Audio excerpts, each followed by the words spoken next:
Il est 17 heures. La petite Aïcha sort en courant de l'école en faisant tressauter ses petites nattes. Elle aperçoit un homme qui s'approche d'elle avec un large sourire. Il doit avoir 40 ans, l'âge de son père. « Bonjour mon enfant, comment t'appelles-tu »« Aïcha, je suis en cours élémentaire en première année », répond-elle avec fierté. L'homme sort un bonbon de sa poche et le lui tend. « Viens, je vais te ramener chez toi, tu habites loin ?» Aïcha est confiante, l'homme a l'air si sympathique. L'inconnu la prend par la main, ce qui fait s'entrechoquer les deux petits bracelets d'or qu'elle porte au poignet. « T'as de bien jolis bracelets, Aïcha. J'aimerais acheter les mêmes à ma fille. » Aïcha n'hésite pas. « Tiens, regarde, je vais te les montrer, dit-elle en les retirant. Tel un magicien, l'homme les subtilise et les remplace par deux bracelets similaires. La seule différence, c'est que les anneaux qu'il glisse au poignet de la fillette ne sont que du toc. À 100 mètres du domicile d'Aïcha, l'inconnu la quitte sur un signe amical de la main. C'est ainsi que commence, à Casablanca, le premier épisode, somme toute banal, d'une affaire qui allait plonger les Marocains dans la stupeur et l'épouvante. Casablanca. Vous vous souvenez du film inoubliable avec Humphrey Bogart et Lorraine Bacall où les espions se faufilaient partout? Eh bien, ce n'est pas de ce Casa-là que je vais vous parler.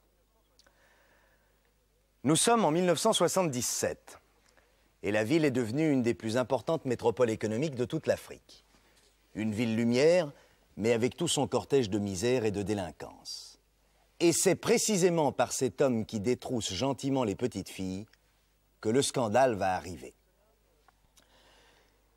Il se nomme Moutachawik, mais appelons-le plus simplement par son prénom, Mohamed. Il est né dans un quartier populaire de la grande banlieue casablancaise. Son père, il s'en souviendra avec amertume toute sa vie, son père ne lui a légué pour toute fortune qu'une vieille charrette à bras. Mais Mohamed a d'autres ambitions. Le travail manuel n'est vraiment pas son fort. Comme il a de la prestance et l'art de mettre les gens en confiance, on peut le qualifier de séducteur né. Mais c'est un séducteur marginal. Mohamed est homosexuel. Ces dons, Mohamed ne va pas tarder à les exploiter à fond pour sortir de la misère. Il va carrément s'installer dans le grand banditisme, non, en fait, dans le petit banditisme, tout au moins au début. Mais voyons plutôt. Tout d'abord, il va choisir soigneusement son rayon d'action. Ce sera la région de Fès et Meknès, un terrain idéal pour exercer ses talents. Les deux villes impériales regorgent de richesses, leur médina est une véritable caverne d'Ali Baba, les souks, les bijouteries sont truffées de pièces anciennes que les femmes de l'Atlas viennent proposer aux marchands pour les troquer contre des bijoux modernes ou plus simplement pour améliorer l'ordinaire. Pour éviter de se faire repérer, Mohamed va utiliser deux moyens. De fausses cartes d'identité et la mobilité avec de fréquents changements de domicile. J'oubliais le troisième. Ce troisième moyen que Mohamed va utiliser, c'est un poignard effilé qui ne le quitte jamais. Mais ce n'est pas tout. Notre mauvais sujet a un dernier atout. Son savoir-faire, son habileté manuelle. Auparavant, quand il était à Casablanca, il avait réussi à façonner une parfaite réplique du poinçon des douanes dont il estampillait les bijoux en cuivre qu'il écoulait ensuite comme des articles 18 carats. Un commerce plutôt lucratif, mais éventé par la police et qui avait valu à Mohamed une condamnation à 2 ans de prison. À Meknès, il améliore encore sa technique de falsification. Il subtilise à un bijoutier renommé son tampon et son carnet de souche. Vous devinez l'astuce, il écoule à prix d'or, c'est le cas de le dire, des articles qui en réalité sont en cuivre, dont il exhibe les reçus indiquant la provenance des objets maquillés. Vous voyez que Mohamed n'est pas seulement un voleur à la tire, mais aussi un escroc redoutable. Le malheur, c'est qu'il va devenir un assassin. Et vous allez le voir, un assassin de la pire espèce. Tout débute par la rencontre avec un jeune homme désœuvré. C'est Hassan. Il n'a que 13 ans, mais c'est l'âge que Mohamed affectionne pour se livrer à ses amitiés particulières.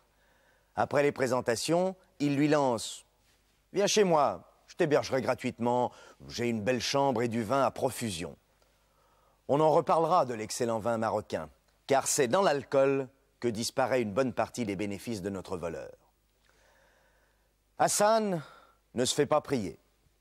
Il est seul et démuni, comme beaucoup de jeunes gens qui traînent leurs sandales dans les souks. Et c'est ainsi qu'il devient le compagnon docile de Mohamed Moutachawik, en compagnie de son partenaire attitré, un troisième larron nommé Amrani. La cohabitation fonctionne plutôt bien, jusqu'à un certain soir où le vin coule à flot.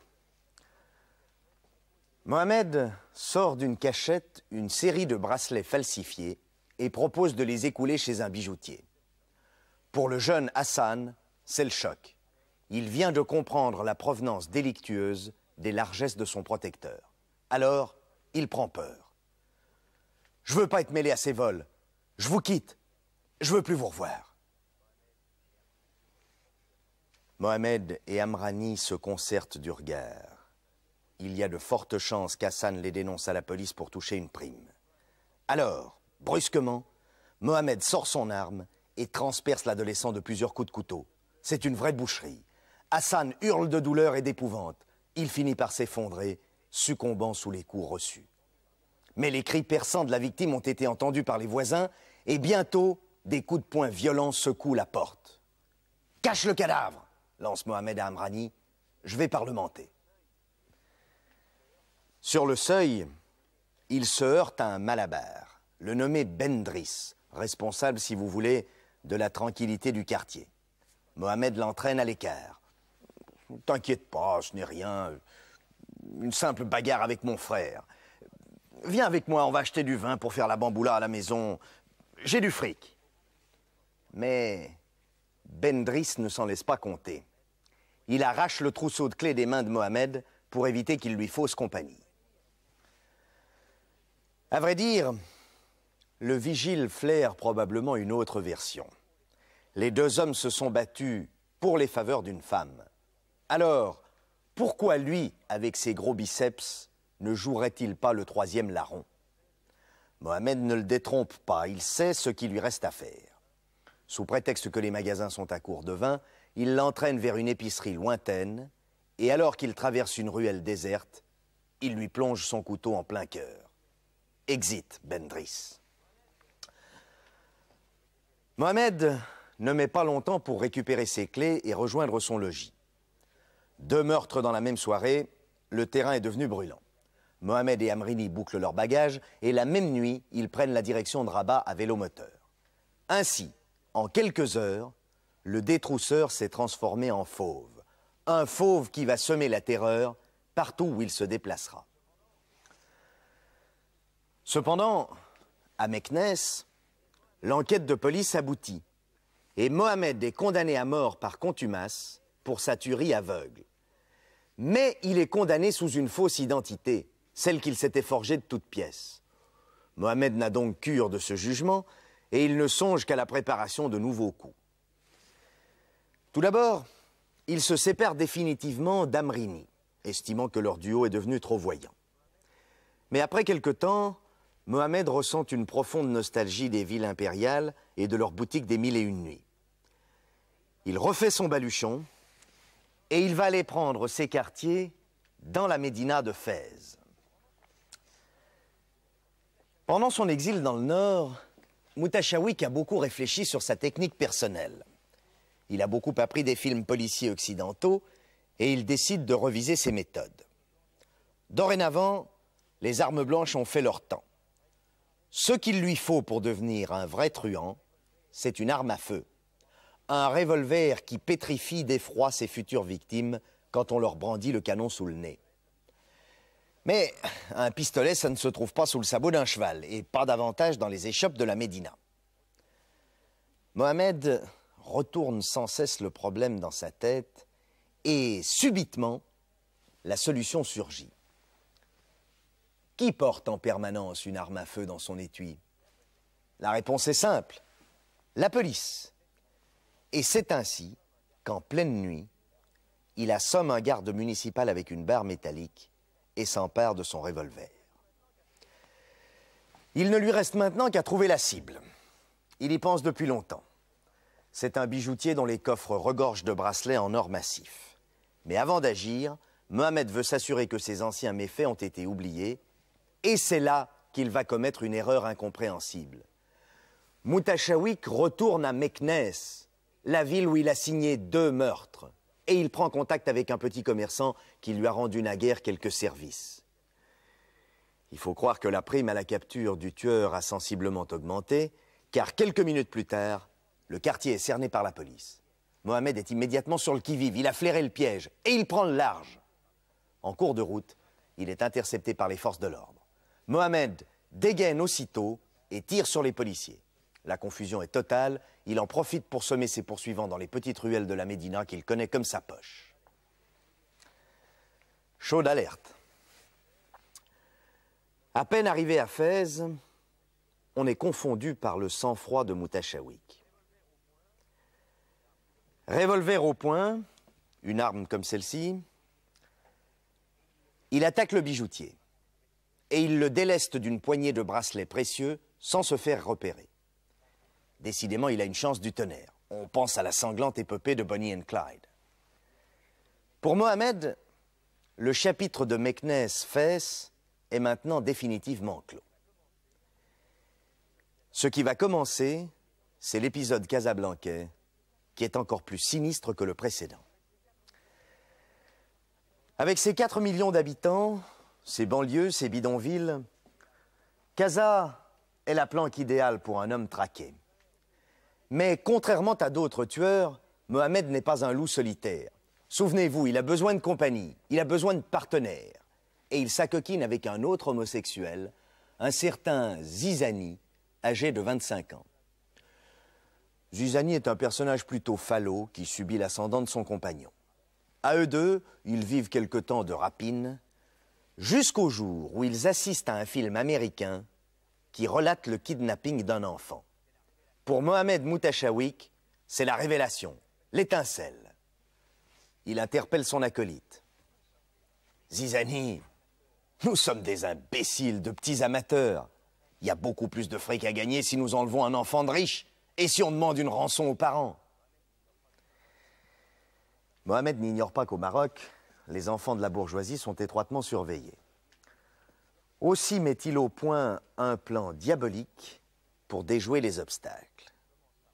Les 2 complices commencent par observer à distance les abords des écoles et ils finissent par repérer un jeune garçon bien vêtu qui joue au football avec ses camarades. Ce sera leur victime. Appelons-le Mustapha. Quand la partie de football est terminée, ils abordent un de ses compagnons de jeu et ils parviennent à lui soutirer des renseignements sur Mustapha. La cible est bonne. Son père est un commerçant connu du quartier. Alors, le lendemain, Mohamed s'approche de Mustapha avec un large sourire. « Dis-moi, je connais bien ton père, je lui dois de l'argent. J'ai oublié son adresse et son numéro de téléphone. » Sans méfiance, l'enfant lui fournit les renseignements demandés. Mohamed fait mine de réfléchir, puis soudain il s'exclame « Au fond, il y a une solution plus simple. J'ai l'argent à la maison. Viens le chercher avec nous, tu le remettras de ma part à ton père. » L'enfant les suit docilement dans la chambre de Zizani, où le piège se referme.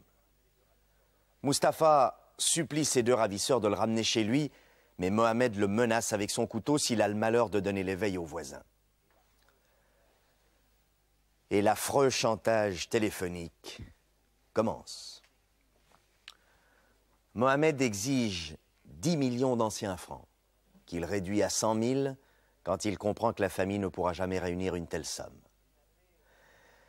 Mais un enfant kidnappé, c'est un fardeau encombrant. Zizani commence à flancher et il refuse de le garder plus longtemps à son domicile. Et comme la rançon n'est toujours pas versée, les 2 hommes entraînent de nuit le petit Mustapha sur un terrain vague, près d'un puits désaffecté. Pour se donner du cœur au ventre, ils vident bouteille sur bouteille. Ce qui va suivre est horrible. Mohamed a bandé les yeux du gosse, il l'étrangle avec une cravate avant de jeter son corps dans le puits.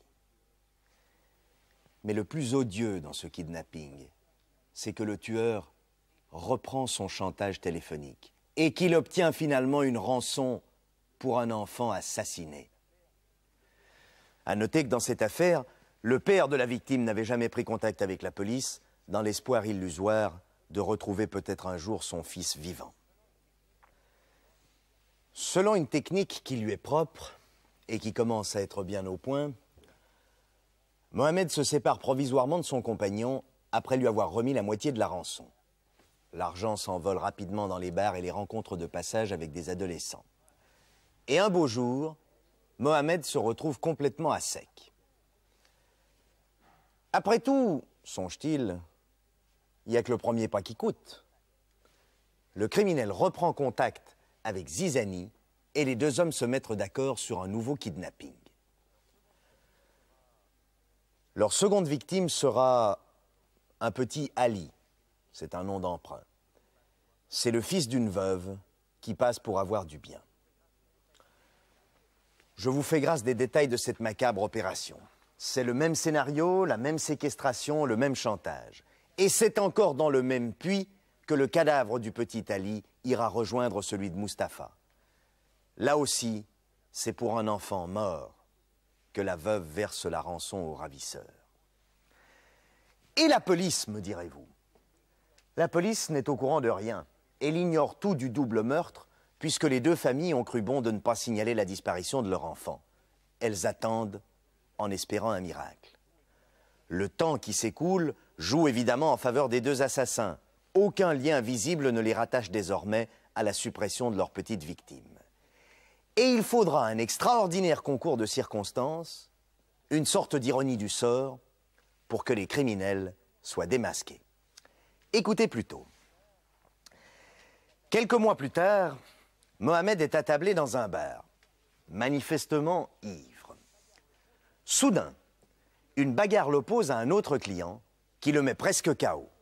Titubant et fou de rage, Mohamed va chercher son revolver, mais sur le chemin du retour, il est interpellé par deux policiers pour ivresse sur la voie publique. Amené au poste, il est fouillé et trouvé en possession d'un pistolet des forces de l'ordre, ce qui est beaucoup plus grave qu'un état d'ébriété.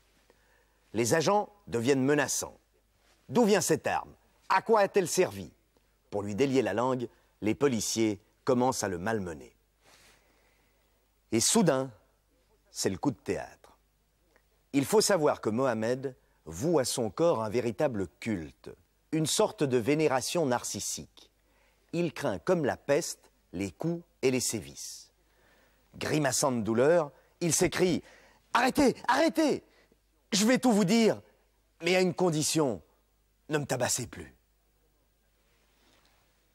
Et commence alors la longue confession de ses méfaits. Une confession complète qui va durer plusieurs jours, provoquant un coup de tonnerre dans tous les milieux marocains. Le monstre des villes impériales et de Casablanca, c'est lui. Il avoue que pendant près de 20 ans, il a bravé les forces de l'ordre. Il reconnaît, avec une certaine complaisance même, qu'il a à son actif plus de 400 actes criminels, dont une demi-douzaine d'assassinats.